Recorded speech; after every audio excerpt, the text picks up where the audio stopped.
जिसको हिंदू कहते हैं वो 24 घंटा ही। जय संविधान, इसकी हमने रक्षा की है, देश ने मिलकर संविधान की रक्षा की है। और अच्छा लग रहा है अब कि हर 2-3 मिनट बीजेपी के लोग संविधान संविधान संविधान संविधान कह रहे हैं। So I like to start by showing an image of our refuge. Sir, Shiv ji की फोटो नहीं दिखा सकते सर? सर मना है तो रख देता हूँ। एक मिनट। यहाँ पे दूसरी चीजों के चित्र दिखाए जा सकते हैं, मगर शिव जी का चित्र नहीं दिखा जा सकता। ये चित्र पूरे हिंदुस्तान के दिल में है, पूरा हिंदुस्तान इस चित्र को जानता है, समझता है। इस्लाम में भी कहा गया है कि डरना नहीं है। इस्लाम में दुआ मांगी जाती है तो दोनों हाथ से, दाएं हाथ से अभय मुद्रा दिखाई देता है। उसके बाद गुरु नानक जी की ओर चलते हैं। जिस धर्म पर आप हर रोज आक्रमण करते हो, गुरु नानक जी के चित्र में भी आपको अभय मुद्रा दिखाई देगा। गुरु नानक जी भी कहते हैं कि डरो मत, डराओ मत। जीसस क्राइस्ट की इमेज देखिए, उसमें भी आपको अभय मुद्रा दिखाई देगा, डरो मत, डराओ मत। उसके बाद बुद्ध भगवान, अभय मुद्रा, डरो मत, डराओ मत, अहिंसा।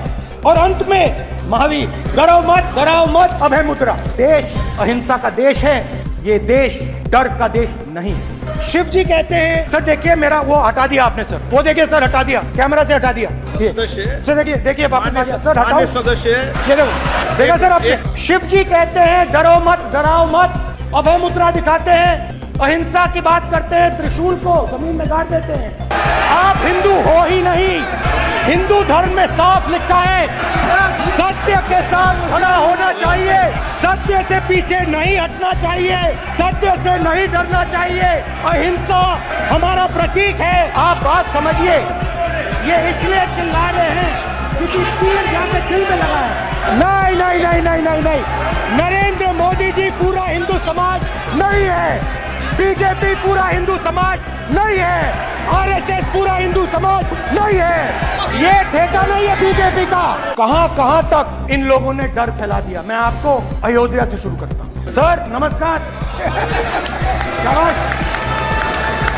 अयोध्या ने आपको मैसेज भेजा। सर मेरा सवाल है सर, इस माइक का कंट्रोलर किसके हाथ में? बैठिए सर, ये ऑफ प्लीज, माने बैठिए प्लीज। सर मैं बिल्कुल आपकी रिस्पेक्ट करता हूं स्पीकर सर, मगर मेरे भाषण के बीच में सच्चाई ये है कि माइक ऑफ हो जाता है। मैं क्या करूं, हो जाता है वो। अब आपने देखा मैंने अयोध्या शब्द यूज किया और माइक ऑफ हो गया।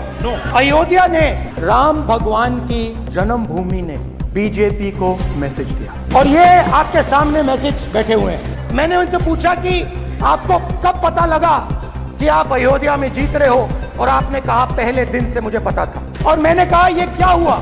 उन्होंने कहा राहुल जी, अयोध्या में एयरपोर्ट बना, अयोध्या की जनता से जमीन छीनी गई और आज तक उन्हें मुआवजा नहीं मिला है। अयोध्या में जो भी छोटे छोटे दुकानदार थे, जो भी छोटी छोटी बिल्डिंग्स थी, उन सारों को तोड़कर गिरा दिया गया, लोगों को सड़क पर कर दिया गया। इन्होंने ये भी कहा कि अयोध्या के इनॉग्रेशन में अयोध्या की जनता को बहुत दुख हुआ क्योंकि इनॉग्रेशन में अदानी जी थे, अंबानी जी थे, मगर अयोध्या का कोई कारण था कि अयोध्या की जनता में, उनके दिल में नरेंद्र मोदी जी ने भय। 3 बार नरेंद्र मोदी ने टेस्ट किया, 2 बार, क्या मैं अयोध्या से लड़ जाऊं? और सर्वेयर्स ने कहा अयोध्या में मत लड़ जाना, अयोध्या की जनता हरा देगी। और इसीलिए प्रधानमंत्री वाराणसी गए और वहां बच के निकले।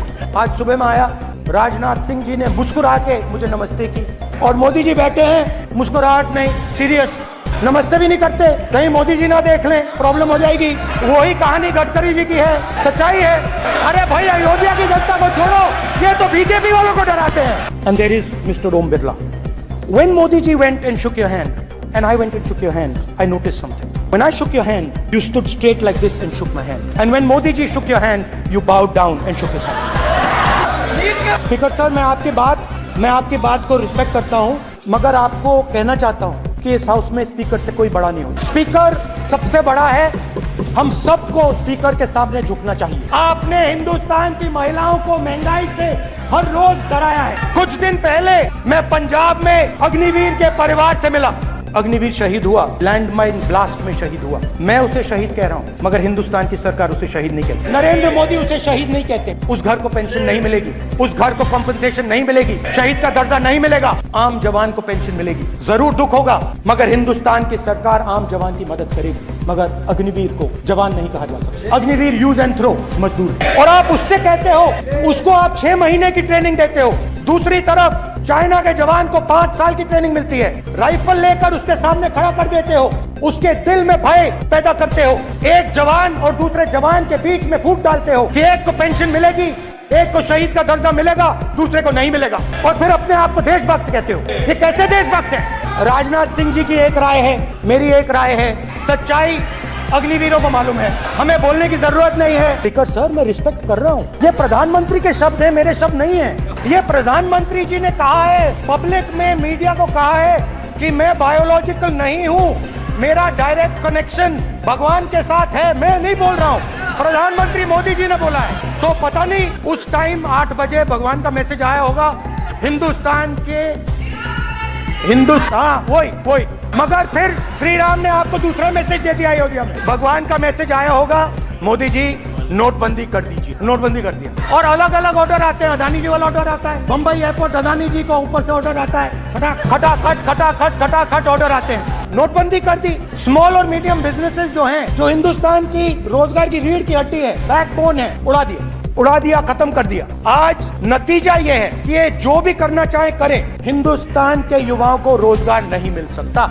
Job creation backbone is broken, finish, खत्म। नोटबंदी की, गलत जीएसटी लागू की, उड़ा दिया। पहले मैं सोचता था ये पता नहीं कैसे हुआ, अब मैं समझता हूँ कि ये अदानी जी, अंबानी जी जैसे लोगों के लिए किया गया। ये रास्ता साफ करने का तरीका था। इनकम टैक्स डिपार्टमेंट उनके पीछे पड़ा रहता है। जीएसटी, डिमोनेटाइजेशन, 24 घंटा उनको तंग करते हैं, उनके कैश फ्लो को रिस्ट्रिक्ट करने की कोशिश करते हैं, कैश फ्लो को क्रश करने की कोशिश करते हैं कि वो परे हट जाएं और अरबपति उनकी जगह लो। आप किसी भी छोटे व्यापारी से पूछ लो, किसी भी स्मॉल मीडियम बिजनेस ओनर से पूछ लो, ये आपको बता देगा। गुजरात में मैं गया, टेक्सटाइल ओनर्स के साथ मेरी बात हुई, मैंने उनसे पूछा नोटबंदी क्यों हुई, जीएसटी क्यों हुई, साफ बोला अरबपतियों की मदद करने के लिए जीएसटी और नोटबंदी की गई है। नरेंद्र मोदी जी अरबपतियों के लिए काम करते हैं। मैं जाता रहता हूं और आपको गुजरात में हराएंगे इस बार, आप लिख के ले लो। आपको ऑपोजिशन इंडिया गठबंधन गुजरात में हराने जा रहा है। तो किसानों को जो हमने लैंड एक्विजिशन बिल तैयार किया था सही मुआवजा दिलाने के लिए, उसको आपने रद्द किया। किसानों को डराने के लिए आप 3 नए कानून लाए। प्रधानमंत्री ने उनसे कहा कि ये आपके फायदे के कानून हैं। सच्चाई थी कि वो अदानी जी, अंबानी जी के फायदे के कानून थे। हिंदुस्तान के सारे किसान खड़े हो जाते हैं। अगर आप वहां जाएंगे, आज तक आपको दिखेगा कि वो सड़क जिस पे किसान आए थे वो आज तक बंद पड़ी हुई। 700 किसान शहीद हुए। हमने इस हाउस में कहा कि किसानों के लिए मौन होना चाहिए, आपने मौन नहीं होने दिया। आपने कहा ये किसान नहीं है, आपके मुताबिक ये किसान नहीं थे, ये आतंकवादी थे। किसानों ने सिर्फ ये कहा कि अगर 16 लाख करोड़ रुपए अरबपतियों का कर्जा माफ हो सकता है तो हमारा भी थोड़ा सा कर दीजिए।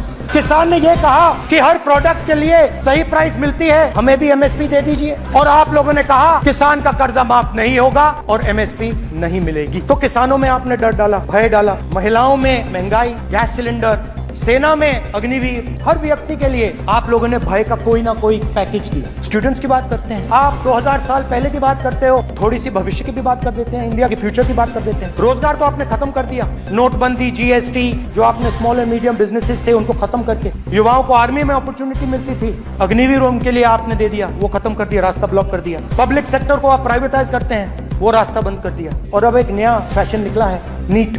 प्रोफेशनल एग्जाम्स को आपने कमर्शियल एग्जाम्स में बदल दिया है। नीट में एक स्टूडेंट टॉपर हो सकता है, मगर अगर आप उसके पास पैसा नहीं है मेडिकल कॉलेज में नहीं जा सकता। नीट का पास मार्क 22% है। वो पूरा का पूरा एग्जाम अमीर बच्चों के लिए बनाया गया है। कोटा में पूरे के पूरे एग्जाम को आपने सेंट्रलाइज किया, हजारों करोड़ रुपए बन रहे हैं। और कमर्शियल पेपर जो आपने बना रखे हैं, कमर्शियल एग्जाम, 7 साल में 70 बार पेपर लीक। सर हमने कहा कि एक दिन का डिस्कशन अलाउ करते, हम आपके साथ खड़े होकर इसको रिजॉल्व करना चाहते हैं। इंस्टीट्यूशनल फेलियर है, हम आपकी मदद करना चाहते हैं। सरकार कहती है नहीं, डिस्कशन नहीं होगा, भविष्य का डिस्कशन हो ही नहीं सकता। जहां भी ये देखते हैं ये सोचते हैं कि भाई भय कैसे पैदा करें, माइनॉरिटीज को डराते हैं। नहीं, कांग्रेस नहीं डरती। आप कांग्रेस से डरते हो। हिंसा, नफरत, माइनॉरिटीज के खिलाफ, मुसलमानों के खिलाफ, सिखों के खिलाफ, क्रिश्चियंस के खिलाफ। और माइनॉरिटीज ने क्या किया? हर स्फीयर में हिंदुस्तान को रिप्रेजेंट करते हैं, नाम रोशन करते हैं। पत्थर जैसे